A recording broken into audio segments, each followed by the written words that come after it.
Al-Quran Hadis. Bab 1 Surah An-Nas. Surah An-Nas adalah surah ke-114, yaitu surah terakhir dalam Al-Quran. Terdiri dari 6 ayat. An-Nas artinya manusia. Sudah hafal surah An-Nas belum? Mari kita baca surah An-Nas bersama-sama. Bismillahirrahmanirrahim. Qul a'udzu birabbin nas, malikin nas, ilahin nas, min syarril waswasil khannas, allazi yuwaswisu fi sudurin nas, minal jinnati wan nas. Artinya, dengan nama Allah yang Maha Pemurah lagi Maha Penyayang. 1. Katakanlah, wahai Muhammad, aku berlindung kepada Allah, pemelihara sekalian manusia. 2. Yang menguasai sekalian manusia. 3. Tuhan yang berhak disembah oleh sekalian manusia. 4. Dari kejahatan pembisik, penghasut yang timbul tenggelam. 5. Yang melemparkan bisikan dan hasutannya ke dalam hati manusia. 6. Yaitu pembisik dan penghasut dari kalangan jin dan manusia. Keutamaan surah An-Nas. Bukankah kamu perhatikan beberapa ayat yang diturunkan pada malam ini dan tiada tandingannya sama sekali, yaitu surah Al-Falaq dan An-Nas, hadis riwayat Muslim. Abu Sa'id Al-Khudri radhiyallahu an berkata, Rasulullah Shallallahu alaihi wasallam selalu berlindung diri dari gangguan jin dan manusia sehingga turunlah surah Al-Falaq dan An-Nas. Setelah turun 2 surah itu, beliau membacanya dan meninggalkan doa yang lain selain 2 surah tersebut. Hadis riwayat Tirmizi. Aisyah radhiyallahu an berkata, apabila Rasulullah Shallallahu alaihi wasallam hendak tidur, beliau menghimpun kedua telapak tangannya,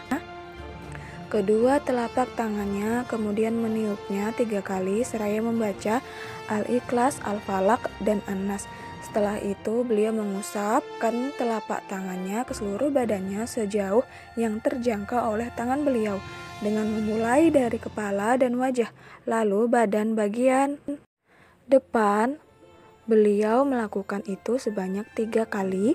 Hadis riwayat Muslim. Asbabun nuzul, sebab-sebab turunnya surah An-Nas. Diceritakan dalam hadis yang direwayatkan Abu Nuaim dari Abi Ja'far Ar-Razai, Ar-Rabi bin Anas dari Anas bin Malik dalam kitab Ad-Dalail, suatu hari Rasulullah Shallallahu alaihi wasallam menderita sakit yang sangat parah. Maka Allah Ta'ala mengutus 2 malaikat untuk menjenguk beliau. Salah satu malaikat duduk di sebelah kepala dan yang satunya duduk di bagian kaki. Kedua malaikat itu terlibat dialog. Apa yang kamu lihat terhadap diri Rasulullah? Tanya malaikat yang berada di bagian kaki. Beliau kena sihir, jawab malaikat yang di bagian kepala. Siapa gerangan yang menyihirnya? Jawab malaikat Labin bin Al-A'sam, seorang Yahudi. Sihirnya berupa ijuk gulungan yang diletakkan di sumur sebelah sana pada keluarga si Anu di bawah batu besar. Maka timbalah air sumur dan angkatlah batu besar itu. Kemudian ambil dan bakarlah ijuk tersebut. Rasulullah Shallallahu alaihi wasallam memperhatikan dialog tamunya itu. Esok harinya beliau memerintahkan Ammar bin Yasir dan sahabatnya untuk mendatangi sumur yang dikatakan malaikat. Ketika sampai di sumur, terlihat airnya sangat merah seperti darah. Maka air pun ditimba dan batu besar diangkat, gulungan ijuk dikeluarkan kemudian dibakar. Ketika diamati, dalam gulungan ijuk terdapat 11 buhul pada seutas tali, maka terbuktilah apa yang dikatakan malaikat yang berpura-pura menjadi tamu dan menjenguk Rasulullah itu. Malaikat menjelma sebagai manusia, 2 insan yang bersaudara. Maka turunlah surah Al-Falaq dan An-Nas.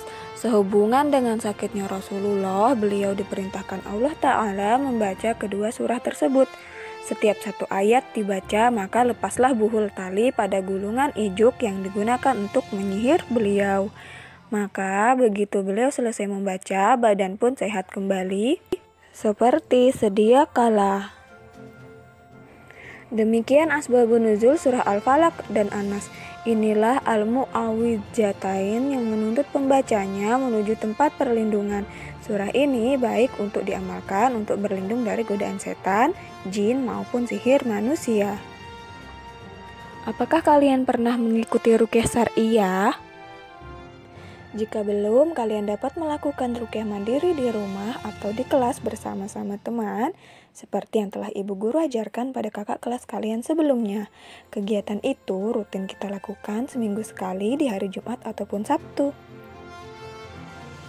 Mudahan kita bisa belajar tatap muka secepatnya, agar kegiatan rutin ruqyah mandiri kita bisa terlaksana ya. Tugasnya adalah kalian tulis surah An-Nas di buku tulis kalian masing-masing. Boleh menggunakan pensil. Ditulis dengan rapi ya, kalau huruf Arab itu ditulis dari kanan bukan dari kiri ya. Tulis Arabnya aja. Surah An-Nas bisa kalian temukan di dalam Al-Quran, di Juz Amma, dan buku LKS Quran Hadis. Selamat mengerjakan.